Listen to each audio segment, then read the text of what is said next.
हुआ गरुड़?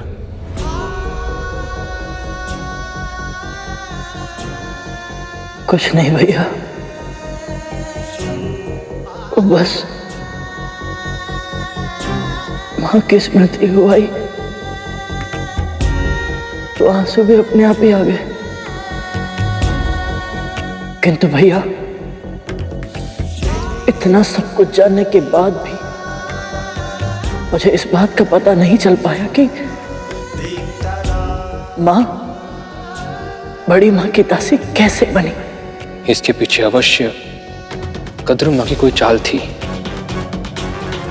परंतु क्या हुआ था, कैसे हुआ था, यह विस्तार से मुझे भी ज्ञात नहीं करो, क्योंकि तब तक मैं और वासुकी हम दोनों ही तपस्या में लीन हो चुके थे। प्रभु की आज्ञा मिलते ही मैं यहां आ गया और तब से मैं यही हूं, प्रभु की साधना से जागने की प्रतीक्षा में व्याकुल, एक सतर्क सेवक की भूमिका निभा रहा। इस बीच कद्रू मां और विंता मां के मध्य क्या हुआ, इसका मुझे ज्ञान नहीं है गरुड़। शेष भैया, मैं बहुत आशा लेके यहां आया था। जब तक मुझे मां की दास्ता का इतिहास नहीं पता चलेगा, मैं उनका भविष्य कैसे बदल पाऊंगा, कैसे ढूंढ पाऊंगा मां को मुक्त कराने का कोई उपाय। मां कहती है वैकुंठ से कोई भी रीते हाथ लौट कर नहीं आता, फिर मैं सत्य जाने बिना कैसे चला जाऊं। भैया, कोई तो उपाय होगा, कोई मार्ग, कोई साधन, या फिर वैकुंठ आकर भी मेरी मनोकामना पूर्ण नहीं होगी।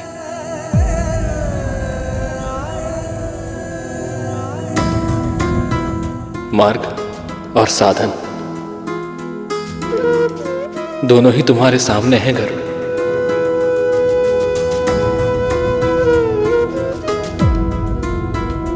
पर प्रभु तो समाधि में है, ये मेरे प्रश्नों के उत्तर कैसे देंगे? प्रभु की कृपा पर विश्वास रखो, सच्चे हृदय से भक्ति की शक्ति का आवाहन करो गरुड़, और अपने प्रश्न पूछो।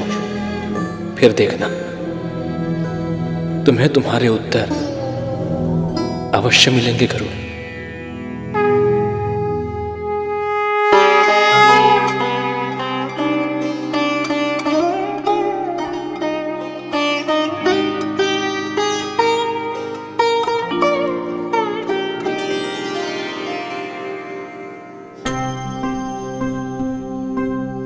लक्ष्मीकान्तं कमलनयनं, लक्ष्मीकान्तं कमलनयनं, मातृभक्त गरुड़ा करे प्रणाम, मातृभक्त गरुड़ा करे प्रणाम। जिस माँ को मैं पूजता हूँ उनके मन में हरि आप बसते हैं। जब सबके दुख आप हरते हैं, तब हर हर हरि कहलाते हैं। तो करो प्रभु मेरी माँ की दुखों को विराम। लक्ष्मीकान्तं कमलनयनं, लक्ष्मीकान्तं कमलनयनं, मातृभक्त गरुड़ा करे प्रणाम, मातृभक्त गरुड़ा करे प्रणाम।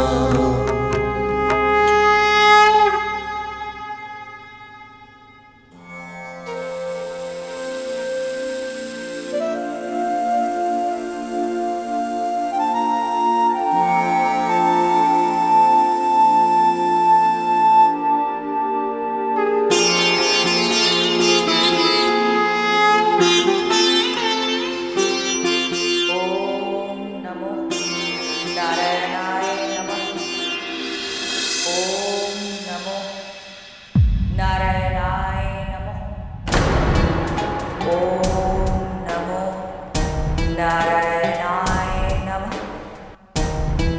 ओम नमो नारायणाय नमः।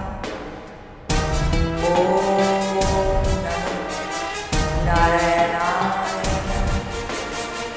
ओम ये स्वर नारायणाय ये स्वर जाना पहचाना लग रहा है।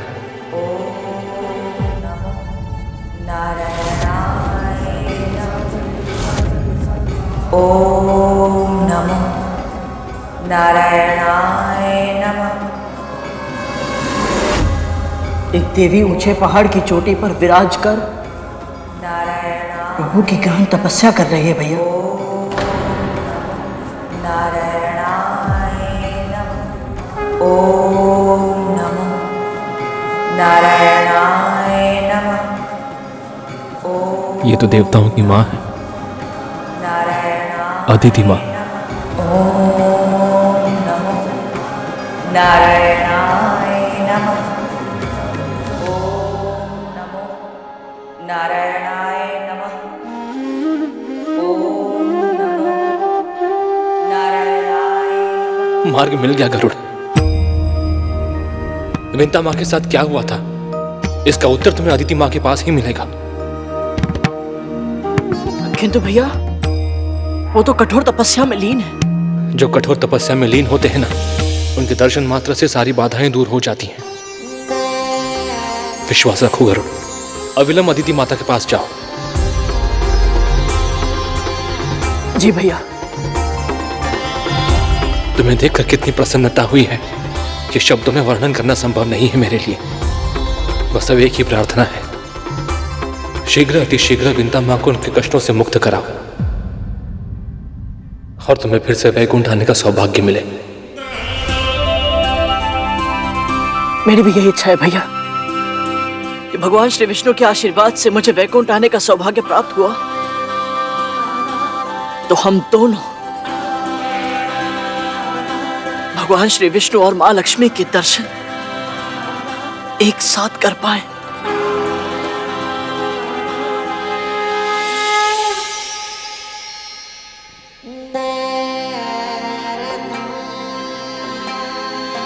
आशीर्वाद दीजिए भैया।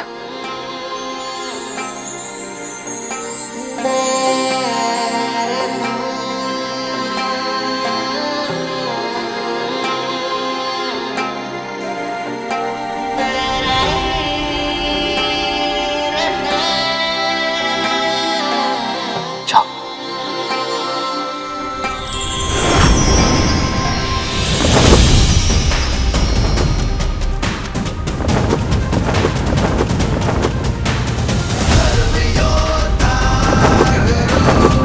ओम विष्णवे नमः। ओम विष्णवे नमः। ओम विष्णवे नमः। ओम विष्णवे नमः। ओम विष्णवे नमः। ओम विष्णवे नमः। घी समाप्त हो रहा है।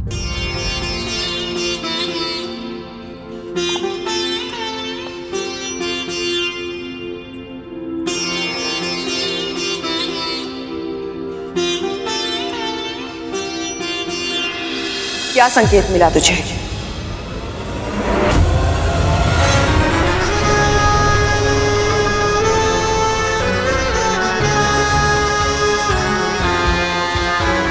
मैं जानती हूं गरुड़ के साथ तेरा आत्मिक संबंध है।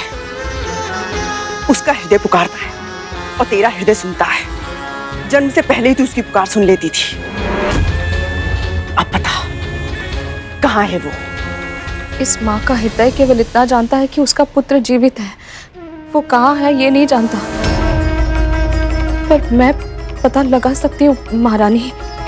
यदि आप मुझे अपने पुत्र को ढूंढने जाने दें तो मैं अवश्य ही उसे लेकर आपके पास लौट आऊंगी। ये एक माँ का वचन है।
शुक्लांबरधरं विष्णुं शशिवर्णं चतुर्भुजं प्रसन्नवदनं ध्यायेत् सर्वविघ्नोपशान्तये।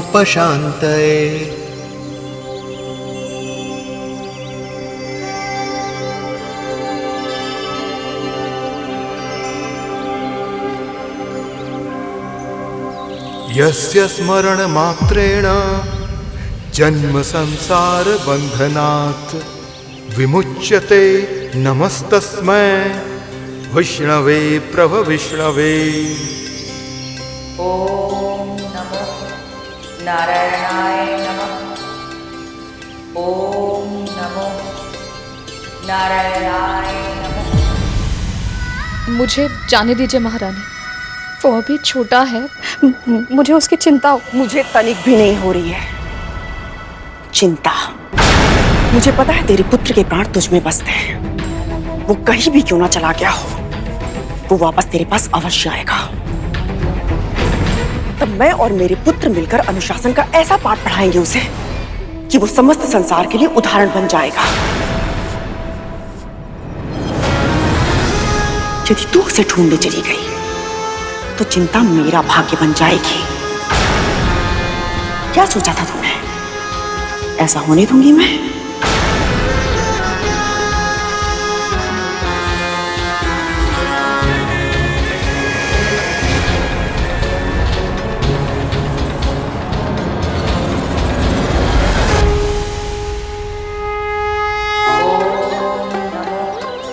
नारायणाय नमः। अविकाराय शुद्धाय नित्याय परमात्मने सदैक रूप रूपाय विष्णवे सर्वजिष्णवे। नारायणाय नमः। ॐ नमो नारायणाय नमः। ॐ नमो नारायणाय नमः। ॐ नमो नारायणाय नमः। ॐ नमो नारायणाय नमः। ॐ नमो नारायणाय नमः। ॐ नमो परम पिता विष्णु की भक्ति का प्रभाव चेतन प्राणियों में ही नहीं, जड़ वस्तुओं तक में समा गया है। अद्भुत है अदिति माँ की भक्ति। ॐ नमो नारायणाय नमः। ॐ नमो नारायणाय नमः। ॐ नमो नारायणाय नमः। ॐ नमो नारायणाय नमः। ॐ नमो नारायणाय नमः। ॐ नमो तपस्या का प्रताप मुझे निकट नहीं जाने दे रहा। निश्चित ही मुझे इनकी साधना में विघ्न नहीं डालना चाहिए। नारायणाय नमः। ॐ नारायणाय नमः। ॐ नारायणाय नमः। ॐ नमो नारायणाय नमः। अदिति माँ, आपकी इस परम भक्ति का साक्षी बनना मेरा सौभाग्य है। प्रभु का नाम केवल आपके मुख से ही नहीं, सीधे आत्मा से निकलते प्रतीत हो रहे हैं। ॐ नमो। माँ कहती है कि आत्मा से की हुई पूजा ही महान होती है। अदिति माँ, आज आपको ऐसे तप करते देख मुझे माँ का स्मरण हो आया।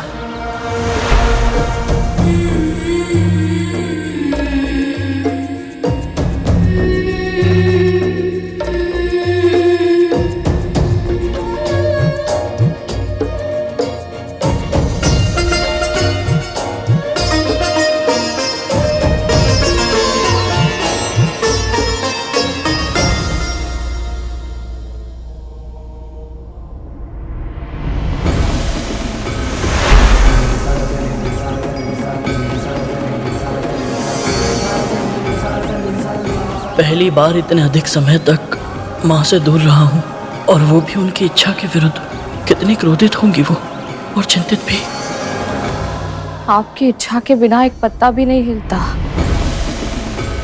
पर सारे तर्क वितर्क से परे इस माँ का हृदय अपने पुत्र के लिए आशंकित है। उसकी रक्षा कीजिएगा प्रभु, उसकी रक्षा कीजिएगा। ओम नमो नारायणाय नमः। मैं अपनी माँ को एक पल के लिए भी विचलित नहीं देखना चाहता था और अब स्वयं ही उनकी चिंता का कारण बन गया हूं। पर अदिति माँ, आपके दर्शन पाकर न जाने क्यों मेरा यह विश्वास और बढ़ गया है कि अब मैं अपनी माँ के दासत्व और अपने जन्म की पूरी कथा अवश्य ही जान पाऊंगा। मेरा मार्गदर्शन कीजिए अदिति माँ। ओम नमो नारायणाय नमः। ओम नमो नारायणाय।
देवताओं की माता अदिति विभीषण तब अपने पुत्रों को स्वर्ग का सिंहासन पुनः दिलाने के लिए कर रही है,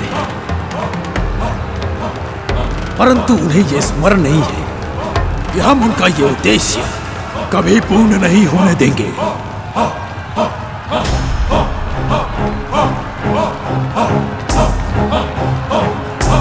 हमें उनका ये तप भंग करना है ताकि स्वर्ग ही नहीं त्रिलोक पर केवल हमारा राज हो, केवल और केवल हम असुरों का राज।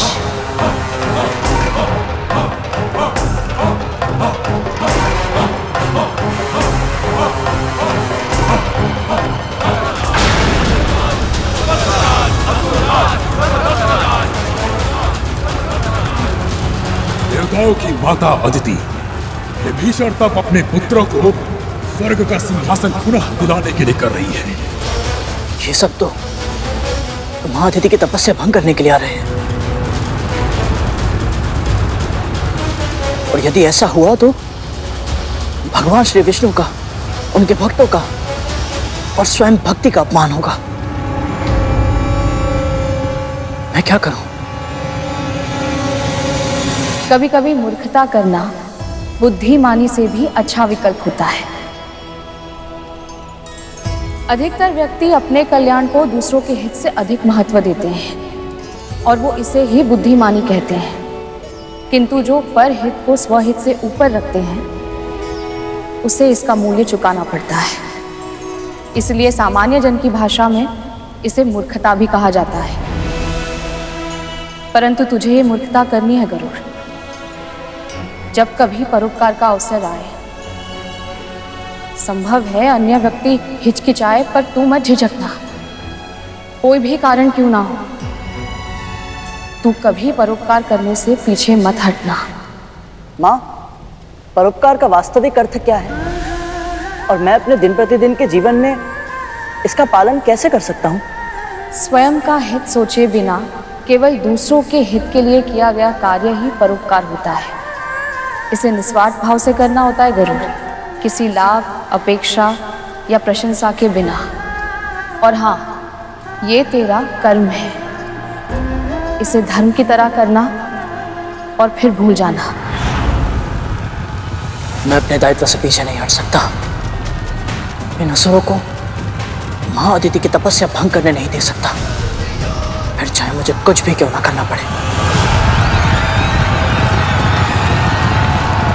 आगे बढ़ो, अब विजय हमारी होगी। चलो।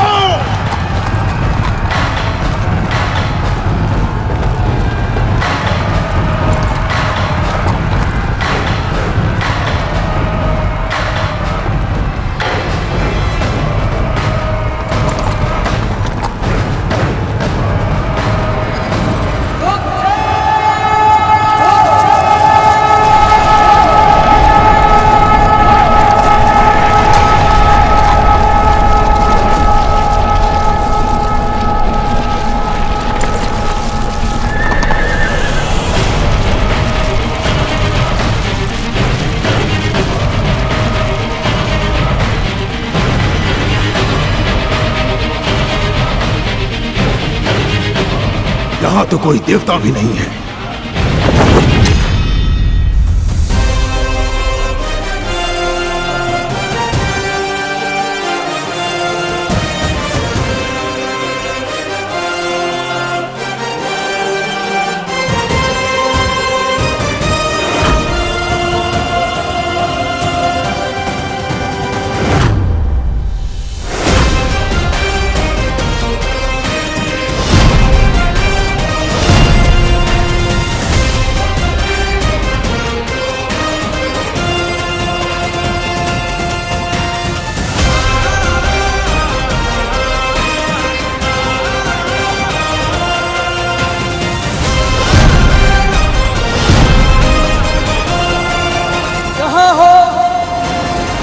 वहीं रुक जाओ, आगे मत बढ़ना।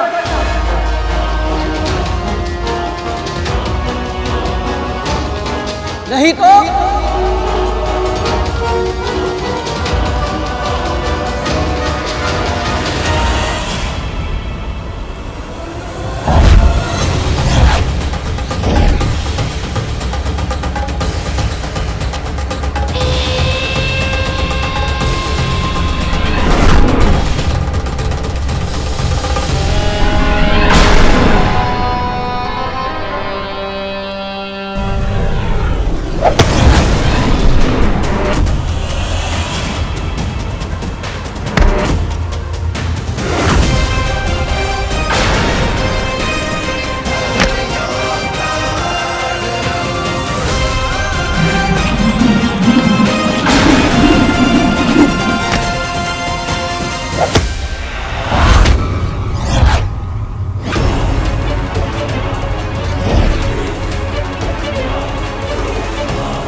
ओम नमो नारायणाय नमः।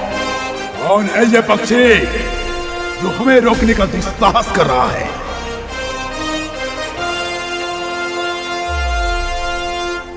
आप सभी के चरणों में ये भाला आपके प्रति मेरे सम्मान का प्रतीक है।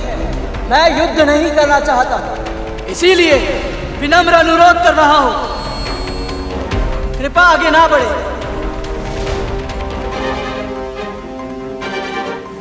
यहाँ परमपिता विष्णु जी के एक भक्त गहन तपस्या में लीन है। नारायणाय उनकी साधना में विघ्न डालना अधर्म होगा। यदि ये अधर्म हम कर ही दे तो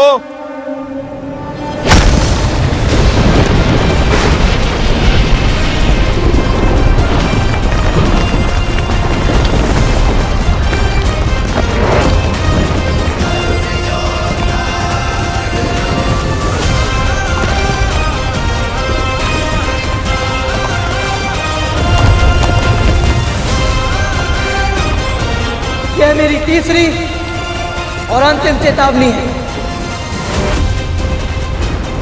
इसके बाद भी किसी ने आगे बढ़ने का निर्णय किया तो परिणाम अच्छा नहीं होगा। अब इस दुस्साहसी को दंड देना ही होगा। अब इस दुस्साहसी को दंड देना ही होगा।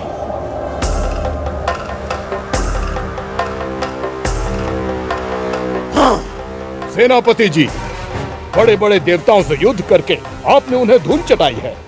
एक पक्षी को पराजित करने के लिए स्वयं मोर्चा लेना आपको शोभा नहीं देगा। हाँ सेनापति जी, स्वयं कार्य करने वाले छोटे कहलाते हैं। बड़ा बनना है तो शत्रु तक अपना दूत भेजना होगा। वाह, क्या सुझाव है। उत्तम विचार है सेनापति जी। सही कहा माली सुमाली। अब समय आ गया है कि हम अपने शक्ति का प्रदर्शन करें। लगता है मेरा संदेश इन्होंने सुना तो, किंतु समझा नहीं। अब दूत को अच्छे से समझाना होगा।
चले जाओ, पंख फैलाओ, उड़कर जाओ, जाओ जाओ, चले जाओ, पंख फैलाओ, उड़कर जाओ। सुनो, हमारे स्वामी को जाकर बचाकर भागो अपने प्राण।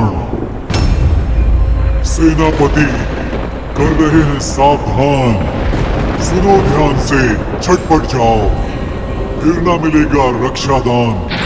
सुनो, समझो, हमारी विजय का बज रहा है गगनभेदी शंख। क्रोध से हमारे भस्म होगा, जिस पर तुम्हें है गर्व वो पंख। हो क्या रहे हो? मुझे शीघ्र अतिशीघ्र अदिति का तप भंग करना है, पर ये पक्षी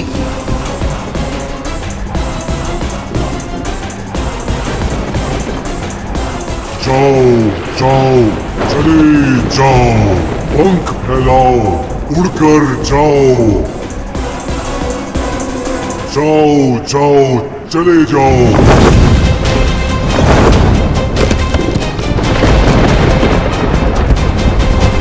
जाओ जाओ, चले जाओ, पंख फैलाओ, उड़कर जाओ, जाओ जाओ, चले जाओ। बड़े विचित्र प्राणी हो तुम।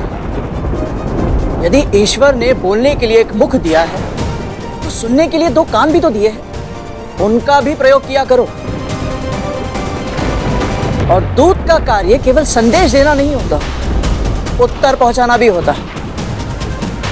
अब तुम मेरा संदेश अपने दोनों कान से और पूरे ध्यान से सुनो। हो सके तो अपने सेनापति को भी जाके समझा देना।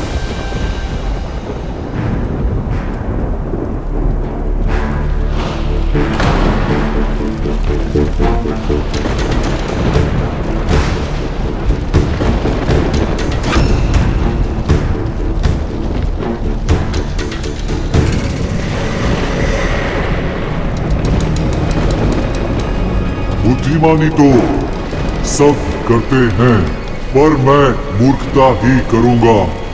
अन्य सभी हिचकिचाते होंगे, पर मैं तनिक भी ना डरूंगा। मेरी माँ ने सिखाया है ये परम संस्कार। धर्म की तरह करना है मुझे परोपकार।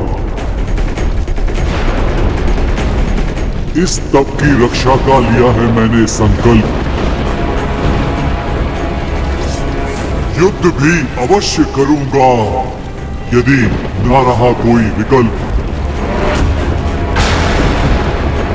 अवश्य ही ये उस पक्षी का संदेश है सेनापति जी।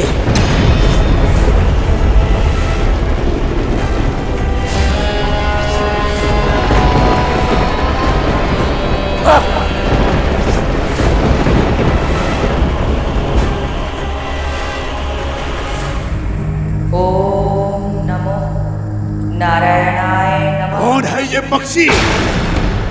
वीर भी है और वाचाल है, मूर्खता करने को तत्पर, अवश्य ही बुद्धिमान है। आयु में बालक, संकल्प में दृढ़। क्या कोई देवता हमारे सामने विद्यमान है? असंभव है ये। प्राणों के भय से छुपे हैं सब देव। वनिया की सिकंदरा में अच्छी तरह जानते हैं हमारे सेनापति साक्षात काल हैं। काल हैं।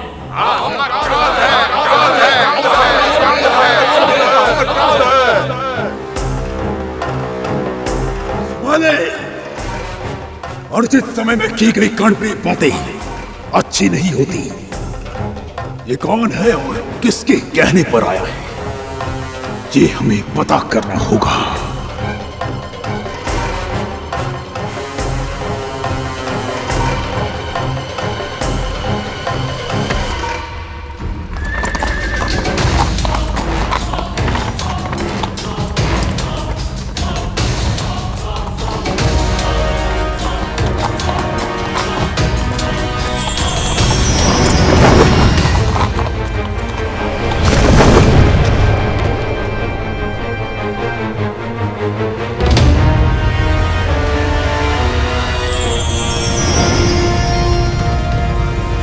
कौन हो तुम?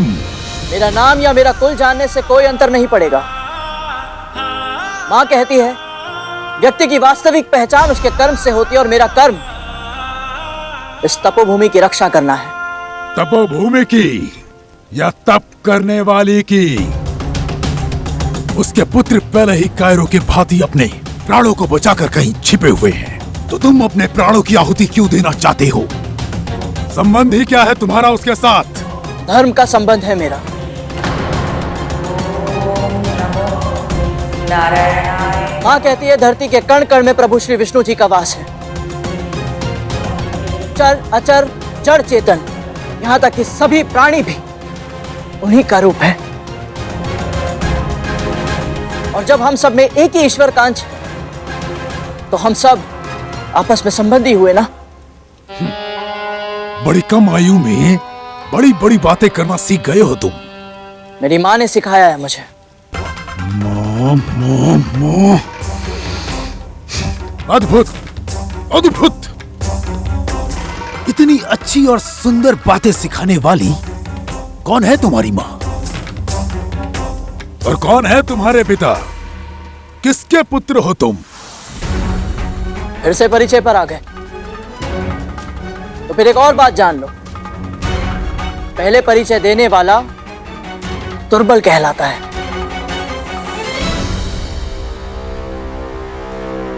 मेरा बल मेरे भुजाओं की शिराओं में है। तू अपना परिचय देने से हिचक रहा है। मैं देता हूं अपना परिचय।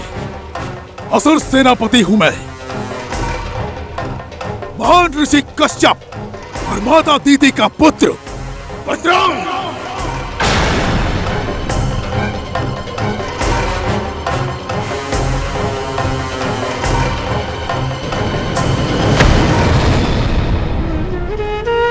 मेरा प्रणाम स्वीकार कीजिए भैया।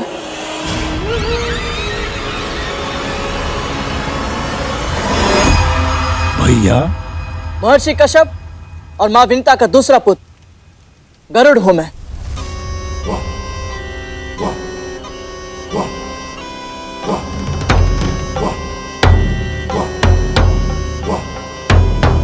हाँ, तो हम सचमुच भाई हैं।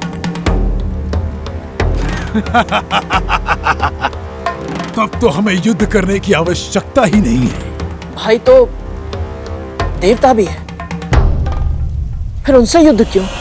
वर्षों का पैर है हमारा, जो उनके अंत के साथ ही समाप्त होगा।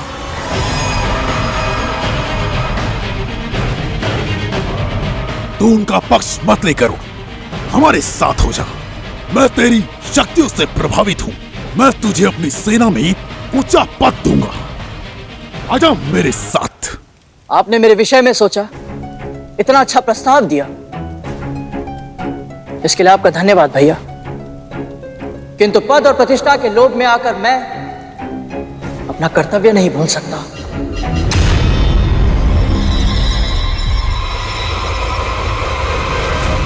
मूर्ख मत बन गरुड़। मां ने सिखाया है, कभी कभी मूर्खता करना बुद्धिमानी से भी अच्छा विकल्प होता है।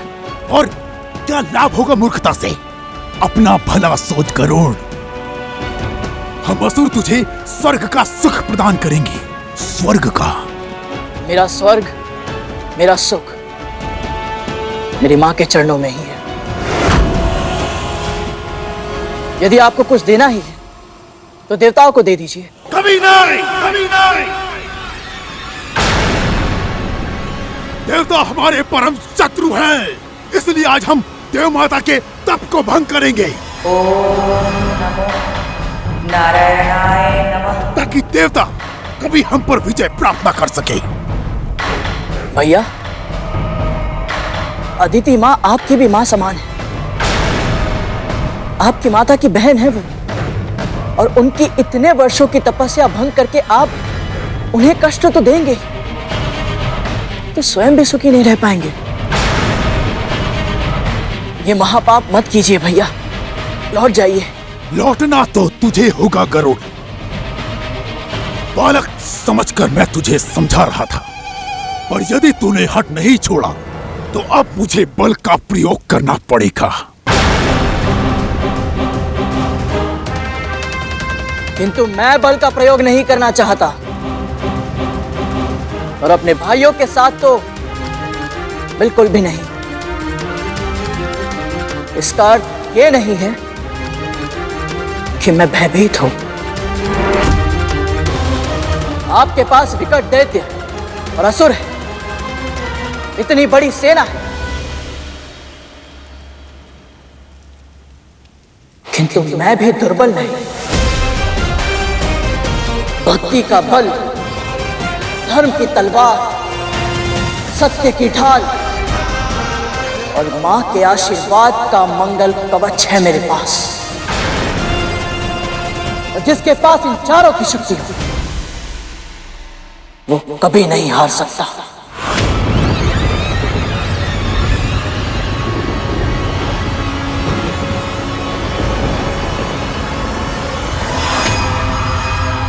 ओम नमो नारायणाय नमः।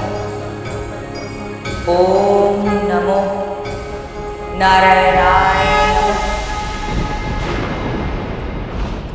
वाक्य युद्ध करना आसान है बालक, परंतु असुरों के साथ शस्त्र युद्ध असंभव। तेरी माँ तेरी प्रतीक्षा कर रही होगी, अभी भी समय है। जा, उड़ जा और अपनी माँ की गोद में जाके दुबक जा। पहले ही एक पुत्र उसका साथ छोड़कर जा चुका है। यदि तेरी दुस्साहस के कारण मैंने तेरे प्राण ले लिए, तो तेरी मां की गोद सूनी पड़ जाएगी बालक।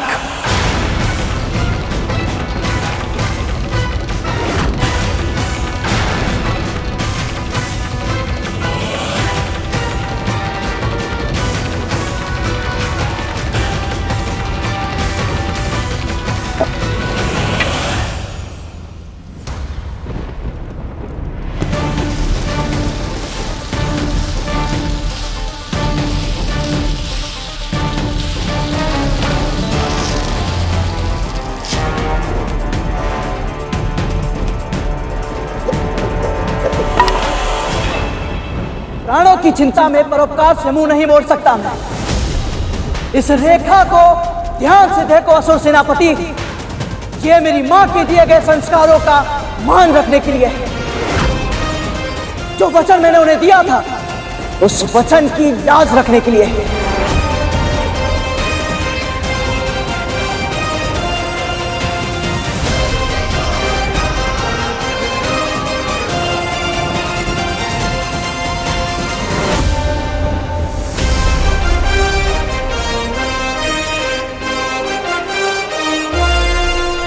यदि आपकी सेना का कोई एक भी योद्धा मुझे पराजित करके इस रेखा को पार कर लेगा तो मैं स्वयं अपनी हार मानकर यहां से चला जाऊंगा।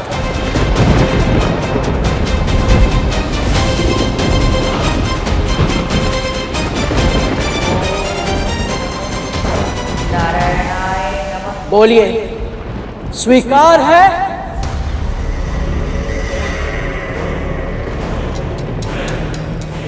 अति किसी भी वस्तु की बुरी होती है बालक, और तेरे इस अत्यधिक आत्मविश्वास ने मेरी समस्या को अपने आप ही दूर कर दिया।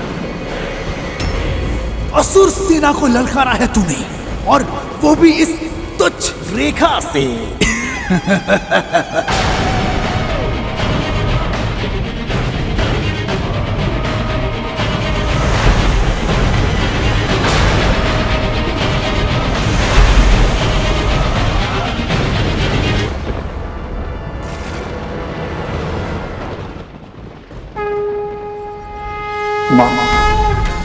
मुझे बुद्धि, भक्ति और शक्ति दीजिए ताकि मैं आपके द्वारा सिखाए गए सभी संस्कारों का मान रख सकूं।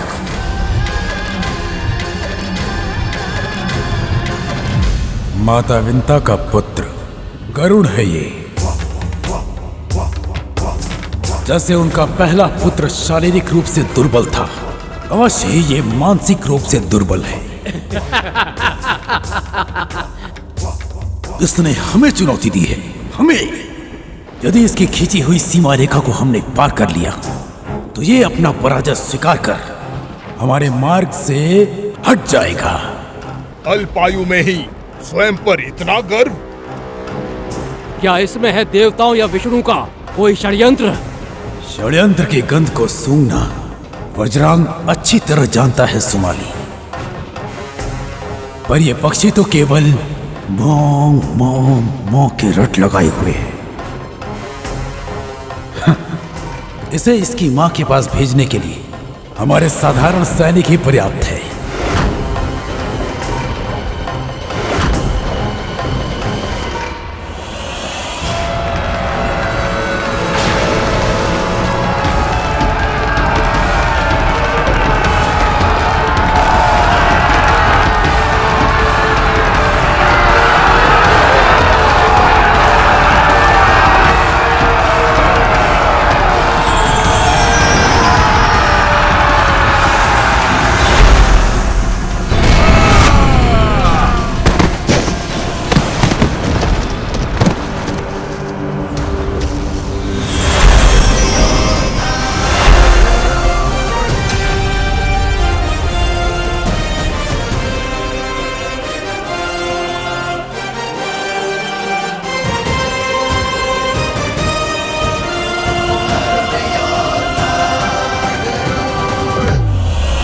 छोटी सी चुनौती के लिए आप स्वयं जाएंगे सेनापति? हमें भी तो अवसर दीजिए। आप ही ने तो कहा था कि वो मंद बुद्धि बालक है, हम निपट लेंगे उससे। साम दाम दंड भेद जो आवश्यक होगा सबका प्रयोग करेंगे, पर किसी भी मूल्य पर आपके मार्ग की बाधा को हटा कर रहेंगे।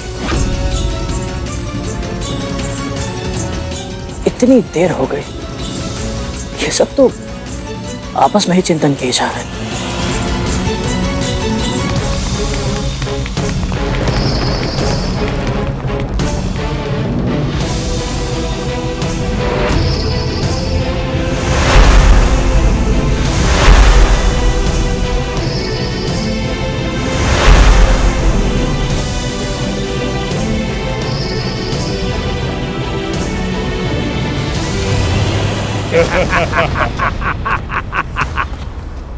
ऐसे आश्चर्यचकित होकर क्या देख रहे हो छोटे भाई?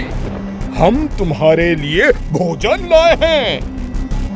ना जाने कब से प्रहरी बने बैठे हो, ना कुछ खाया है और ना कुछ पिया है, इसलिए तो तुम्हारे लिए ये भोजन लाए हैं।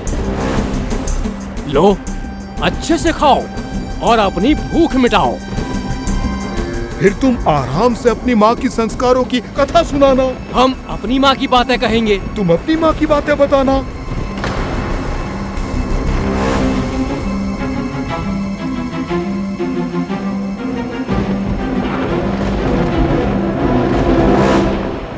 ये मुझे कम बुद्धि का बालक समझ रहे हैं, तो अब अपनी बाल हट इन्हें दिखानी ही होगी।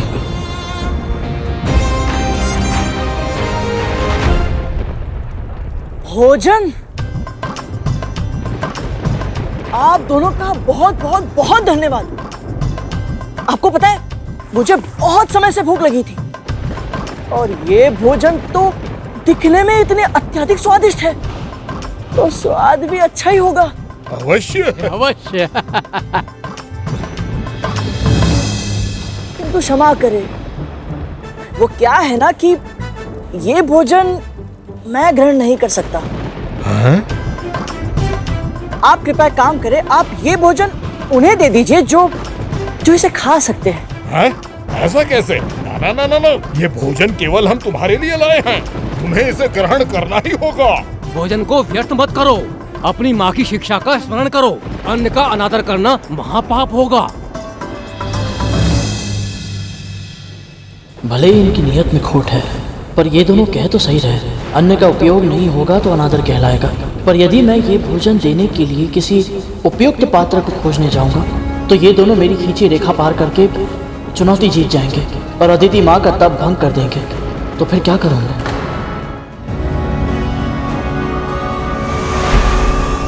इस संसार में अनेक ब्रह्मांड हैं गरुड़, और प्रत्येक ब्रह्मांड में ब्रह्मा, विष्णु और महेश भिन्न भिन्न समय पर प्रकट होते हैं। इन त्रिदेवों से अधिक महत्वपूर्ण स्थान है आदि शक्ति, सर्वशक्ति माँ ललिता का। ये वो पराशक्ति हैं जिनसे परे कुछ भी नहीं, और गौ माता उन्हीं माँ ललिता का प्रतीक है जिनमें 33 कोटि देवी देवताओं का वास होता है। इसीलिए तो इन्हें भोजन कराना सबसे बड़ा पुण्य होता है पुत्र।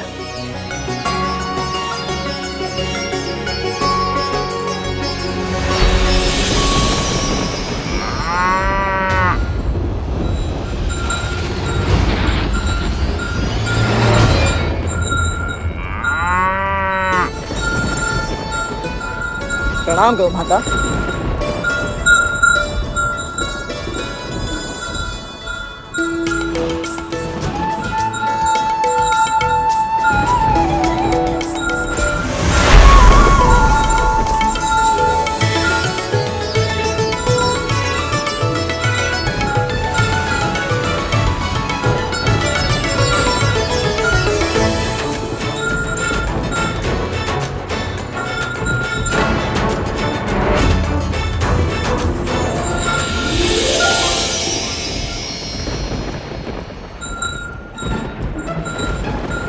हे गौ माता, मेरे असुर भाइयों की ओर से ये स्वादिष्ट भोजन ग्रहण कीजिए और इन्हें अपने हृदय से आशीर्वाद दीजिए। दीजिए माँ। उपहार में दिया तुझे जो तूने उसका दान किया।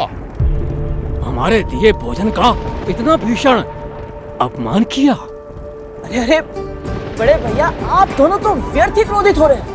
मैंने तो आपका दिया हुआ भोजन उन तक पहुंचाया जो इसे खाते हैं। वैसा भोजन मैं नहीं खाता ना। तो क्या खाता है तू?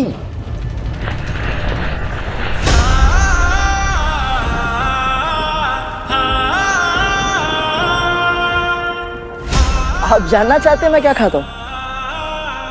कुछ भी ऐसा जो 2 या 4 पैरों पर चलता हो, जिसमें प्राण हो।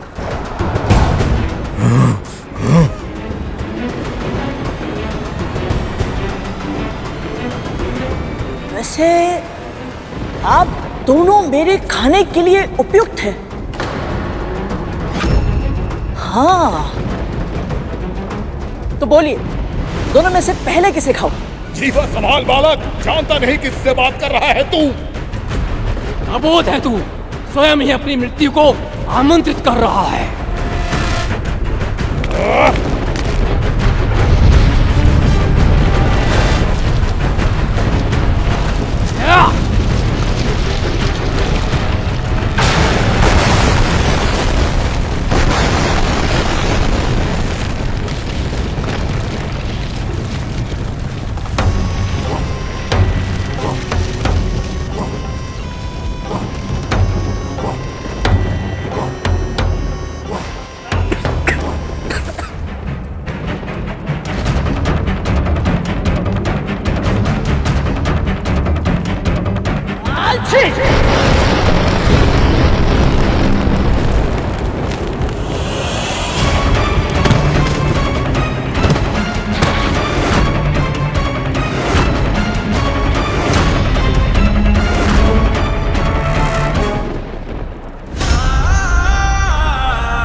क्षमा कीजिएगा। ओहो हो, आप दोनों तो अपना परिचय देने से पहले ही मिट्टी में मिल गए। एक काम कीजिए, आप दोनों जाइए और अपना मुंह धोकर आइए। उसके बाद चाहे तो फिर इस रेखा को पार करने का प्रयास कर सकते हैं आप। और सुनो सुनो, यदि जाने में कष्ट हो रहा है तो मुझे कहिए। जैसे भोजन को गौ माता तक पहुंचाया था, वैसे आप दोनों को भी जलाशय तक पहुंचा सकता हूं। क्या कहते हो? चलिए।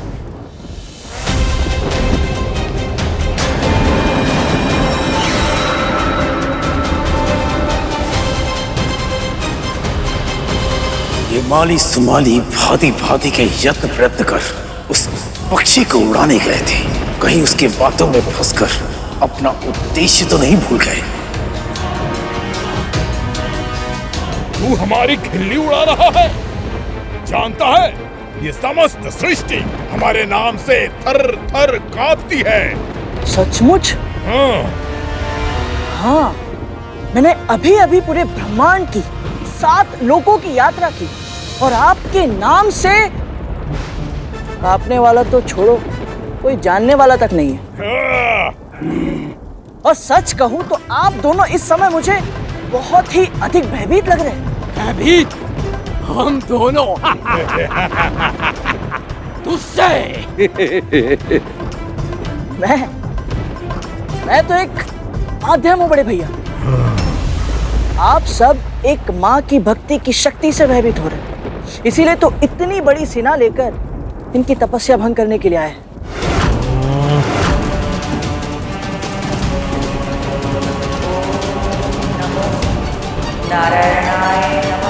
यदि अब भी ठीक से समझ में नहीं आया तो समझ लीजिए, चाहे कुछ भी हो जाए, मैं आपका ये कुटिल उद्देश्य पूरा नहीं होने दूंगा। बहुत बोल चुका है तू, अब देखते हैं कि तू हमें कैसे रोकता है। तेरी चुनौती में तुझे ही हराएंगे और तू बालक की तरह रो देगा।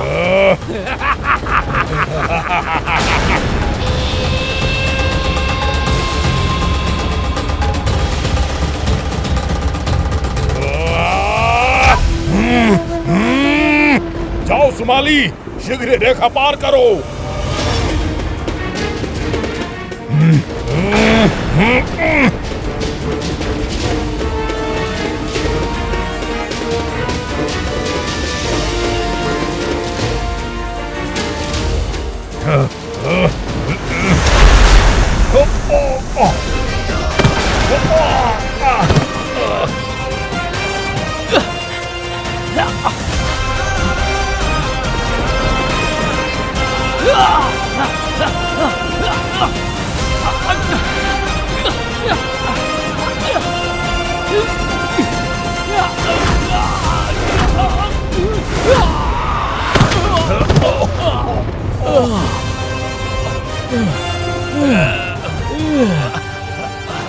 सुमाली, हम 2 हैं और ये 1 है। मैं इधर से जाता हूँ, तू उधर से जा।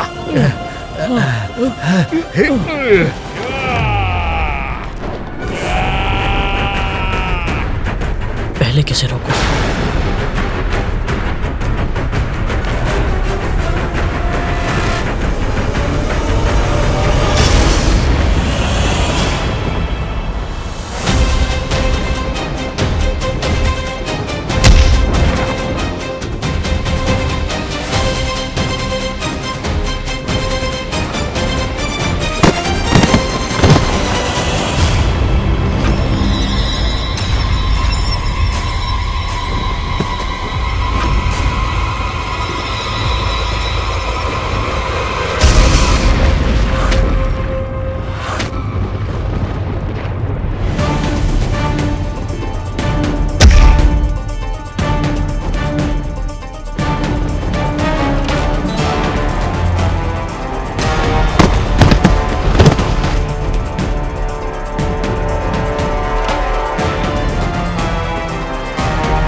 लगता है मेरा परिचय आपको ठीक से नहीं मिला जरांग भैया। मैं कोई सामान्य पक्षी नहीं जो आप जैसे राक्षसों के धमकाने से उड़ जाऊं। मां विंता का पुत्र हूं मैं और धर्म की रक्षा करना मेरा कर्तव्य है। धर्म की रक्षा के लिए मैं प्राण दे भी सकता हूं और प्राण ले भी सकता हूं।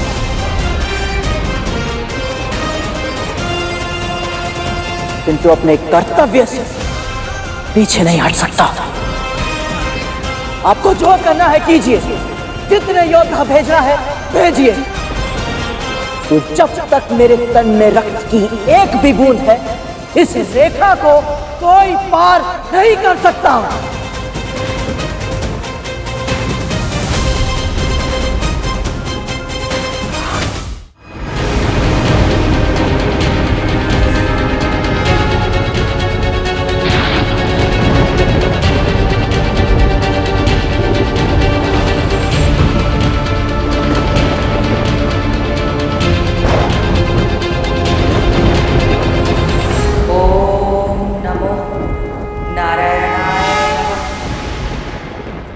तक मैं इसे सामान्य पक्षी समझ रहा था।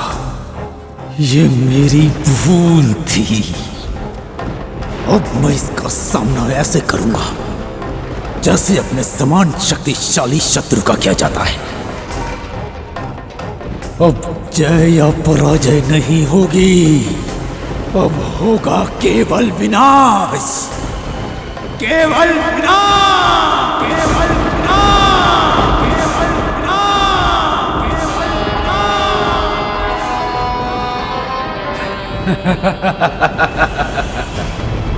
आज तक मैंने किसी पक्षी को अपना आहार नहीं बनाया। अब मैं इसके कोमल मांस का स्वाद चखूंगा। तुम सब भी खाना। इसका विशालकाय तन हमारी भूख मिटाने के लिए पर्याप्त है। अग्निमुखम, जाओ और इस पक्षी को भूनकर मेरे समक्ष प्रस्तुत करो। और हाँ, अच्छे से पका कर लाना। जो आज्ञा सेनापति जी। असुर सेनापति वज्रांग की, असुर सेनापति वज्रांग की, असुर सेनापति वज्रांग की, असुर सेनापति वज्रांग की।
क्या हुआ?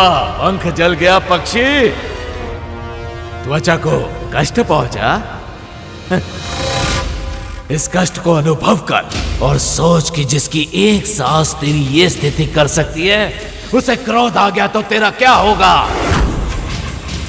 अभी भी समय है पक्षी, उड़ जा यहाँ से और अपनी जान बचा ले। मैंने प्रण लिया है कि मेरी अंतिम सांस तक इस तपोभूमि की रक्षा करूंगा। तो फिर अब तू अंतिम सांस लेगा इसी क्षण।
इसकी आसुरी शक्ति पत्थर भी जला सकती है।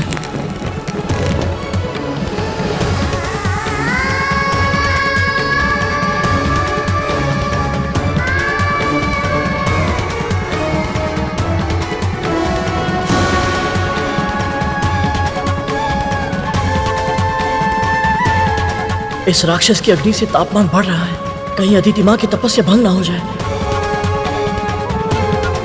इसे बचाने के लिए तूने अपने हाथ जला दिए। अब फंस गया तू। अग्निमुख निष्ठुर है, अग्नि प्रखर है और चुनाव कठिन है। अब तू इस देव माता के प्राण बचाएगा या स्वयं के?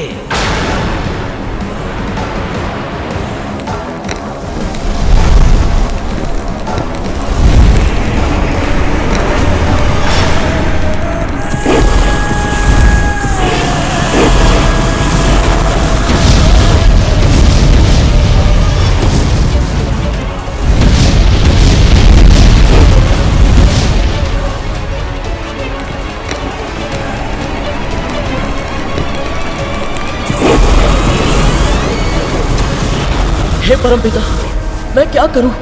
यदि मैं अदिति माँ की रक्षा नहीं कर पाया तो माँ को अपना मुख कैसे दिखा पाऊंगा? और यदि मैं ही जीवित नहीं बचा तो फिर कभी अपनी माँ से नहीं मिल पाऊंगा, उनके चरण छूकर आशीर्वाद नहीं ले पाऊंगा। तू कहाँ है गरुड़? माँ तेरी स्मृति में व्याकुल है, हर पल तेरा स्मरण करती है। तेरी प्रतीक्षा में आंखें द्वार पर लगाए बस देखती रहती है कि तू कब आएगा।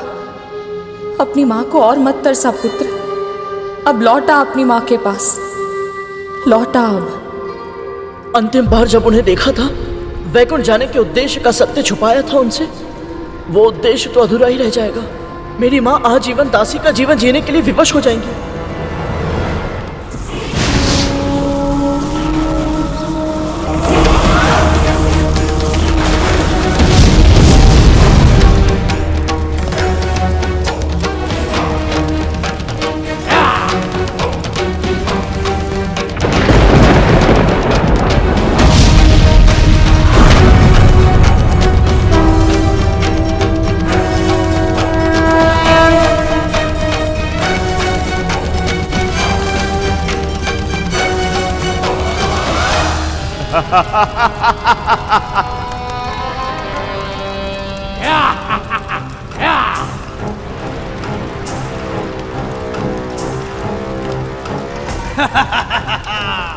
उत्तम, अति उत्तम अग्निमुखम, तुमने अपने शत्रु का सर्वनाश कर दिया, अपनी उपयोगिता सिद्ध कर दी तुमने। बधाई हो सेनापति, आप अपने उद्देश्य में सफल रहे।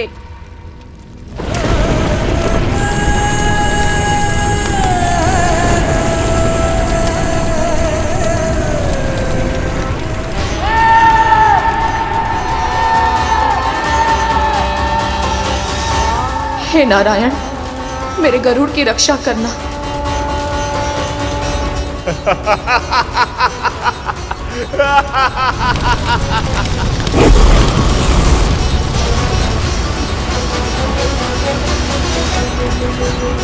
कहा था ना, तेरा अंतिम क्षण निकट है। स्मरण कर अपने भगवान को।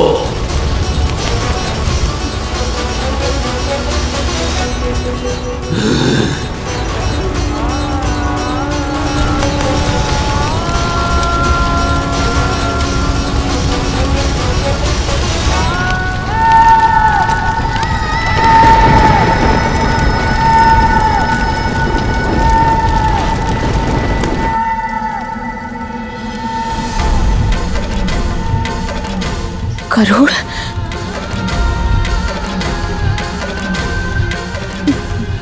मेरा मन क्यों घबरा रहा है?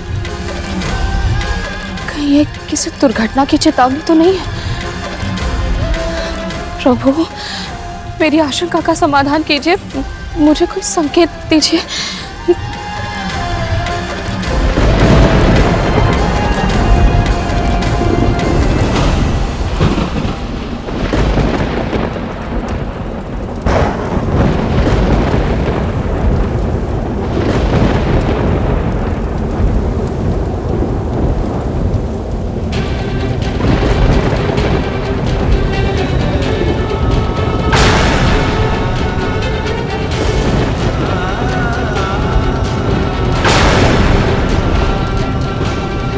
हे प्रभु, ये क्या संकेत है?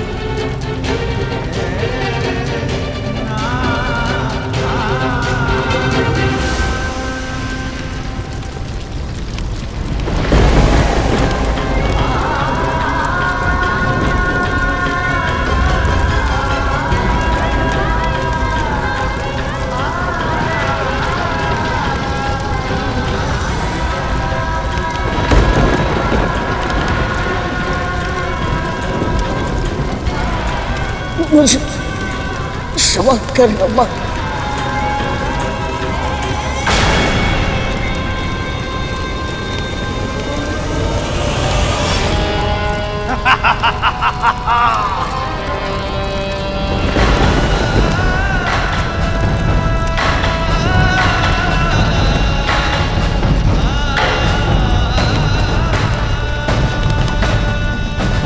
आसुरी शक्ति की जय हो। आसुरी शक्ति की जय हो। आसुरी शक्ति की जय हो।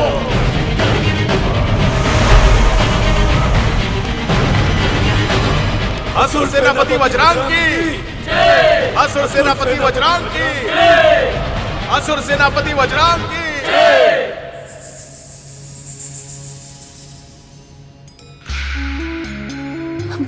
महारानी, अच्छा किया तू आ गई। ये दोनों तो किसी काम की नहीं है। चल, मेरे केश संवारने में मेरी सहायता कर।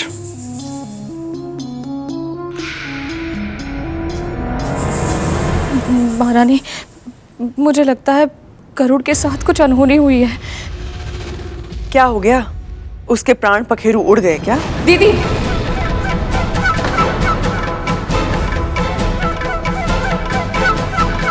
महारानी, मेरे हृदय में अजीब सी आशंका हो रही है, मन घबरा रहा है। कम से कम ऐसे में तो गरुड़ के बारे में कुछ अनुचित मत कहिए। मुझे आभास हो रहा है कि मेरा पुत्र अवश्य किसी भीषण संकट पे फंस गया है। तुझे आभास हो रहा है? कैसे? अब आइए मेरे साथ।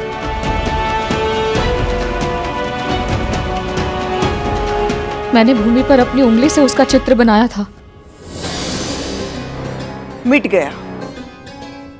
वायु चलेगी तो मिट्टी तो उड़ेगी ही ना। भूमि पर बना चित्र मिटना स्वाभाविक है।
गरुड़,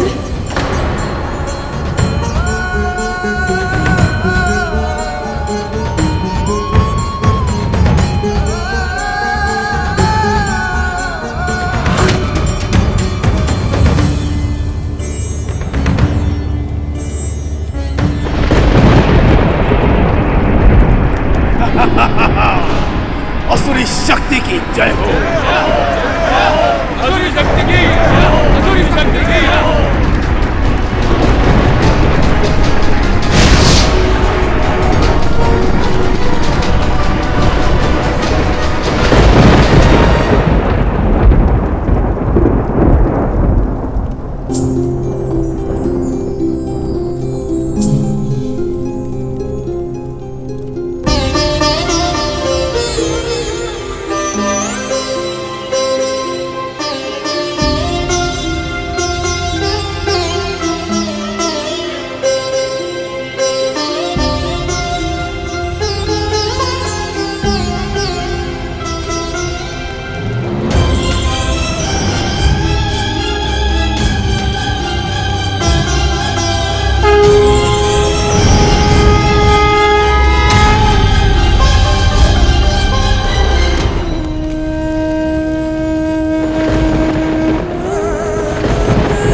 ये कैसे हो सकता है?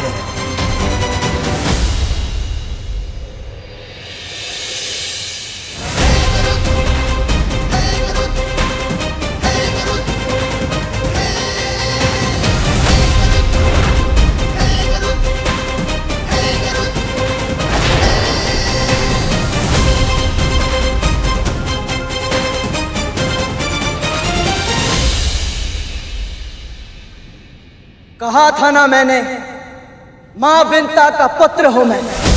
धर्म की रक्षा के लिए प्राण दे भी सकता हूं और प्राण ले भी सकता हूं। जब तक मैं अपना वचन पूरा नहीं कर देता, अपनी मां को दास्ता से मुक्त नहीं करा देता, तब तक मृत्युराज यम भी मेरे प्राण हरण नहीं करेंगे।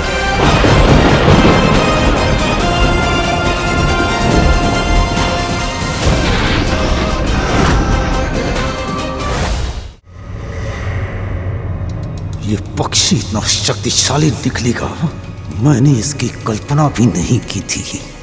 अवश्य ही पंच तत्वों पर नियंत्रण प्राप्त है इसे, तभी तो अग्नि भी इसे नहीं जला पाई।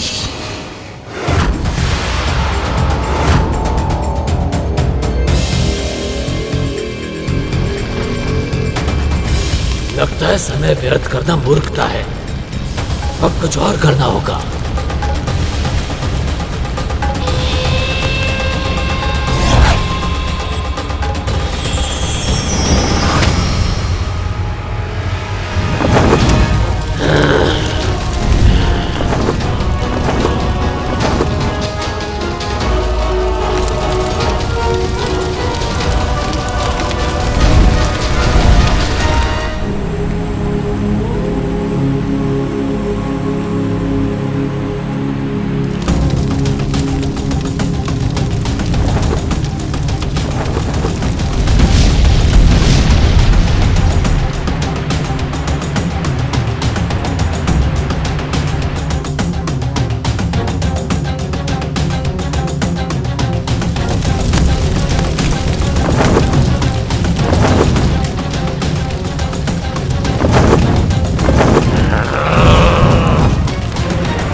अग्निमुखम गरुड़ को ऊंचे आकाश में ले गया है। यही सही समय है असुरों, जाओ लक्ष्य को प्राप्त करो, उस सीमा को पार करो, जाओ।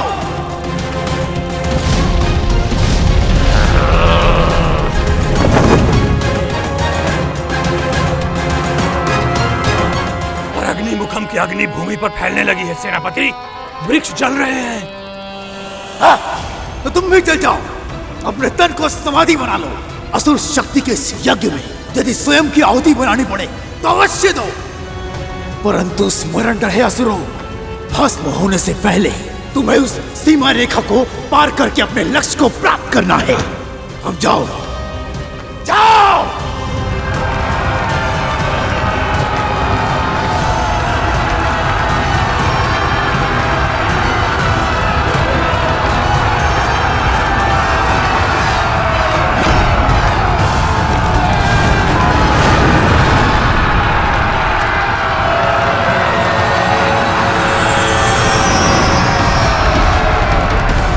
यदि मैं नीचे जाकर असुरों का सामना करता हूं तो अग्निमुखम आकाश से उड़कर अदिति मां की तपस्या भंग कर देगा, और यदि मैं अग्निमुखम को रोकने का प्रयत्न करता हूं तो ये सैनिक रेखा पार करके अदिति मां तक पहुंच जाएंगे। तो मैं क्या करूं?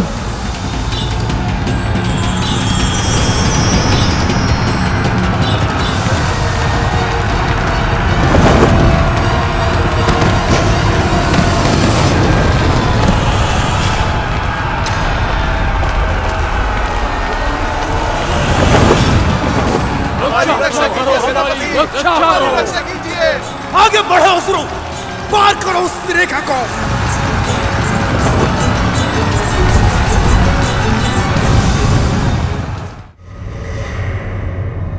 ये पक्षी इतना शक्तिशाली निकलेगा, मैंने इसकी कल्पना भी नहीं की थी।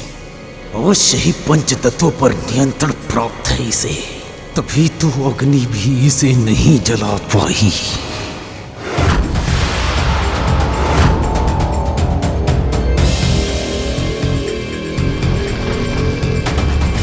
लगता है समय व्यर्थ करना मूर्खता है, अब कुछ और करना होगा।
अग्निमुखम गरुड़ को ऊंचे आकाश में ले गया है।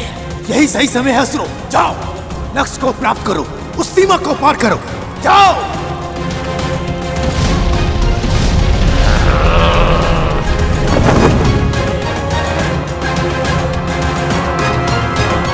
और अग्निमुखम की अग्नि भूमि पर फैलने लगी है सेनापति, वृक्ष जल रहे हैं। तो तुम भी जल जाओ, अपने तन को समाधि बना लो। असुर शक्ति के इस यज्ञ में यदि स्वयं की आहुति बनानी पड़े तो अवश्य दो, परंतु स्मरण रहे असुरों, भस्म होने से पहले तुम्हें उस सीमा रेखा को पार करके अपने लक्ष्य को प्राप्त करना है। अब जाओ, जाओ।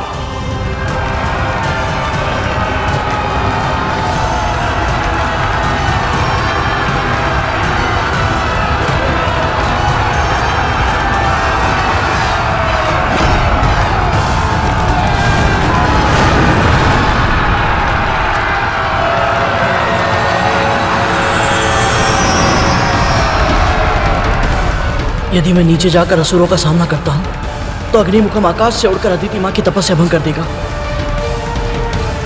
और यदि मैं अग्निमुखम को रोकने का प्रयत्न करता हूं तो ये सैनिक रेखा पार करके अदिति मां तक पहुंच जाएंगे। तो मैं क्या करूं?